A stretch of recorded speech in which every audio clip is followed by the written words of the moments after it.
এক গভীর জঙ্গলে ছোট্ট একটি বানর থাকতো, নাম ঝুমুর। সে ছিল খুব দুষ্টু তবে সাহসী। একদিন সে দেখতে পেল একটা বাঘ গর্তে পড়ে গেছে, আহত আর অসহায় অবস্থায়। ঝুমুর ভয় পেলেও বাঘটিকে পানি আর ফল এনে দিল। কয়েকদিন ধরে সে গোপনে বাঘটিকে খাওয়াতে থাকলো, যতক্ষণ না বাঘটি সুস্থ হয়।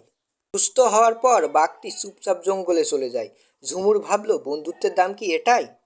কয়েক মাস পর এক শিকারীর ফাঁদে ঝুমুর নিজেই ধরা পড়ে। দড়িতে বাঁধে ঝুলছে গাছের ডালে।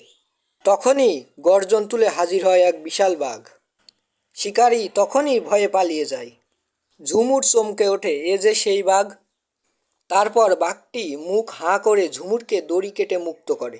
তারপর চুপচাপ ফিরে যায় জঙ্গলের গভীরে। শেষে একটা পাতা পড়ে যায় ঝুমুরের সামনে। পাতাটার উপরে আঁচড় কাটা একটা দাগ, একটা হাসি মুখের ছবি। ঝুমুর বুঝে যায় সব প্রাণী মুখে কথা না বললেও বন্ধুত্ব ঠিকই বুঝতে পারে।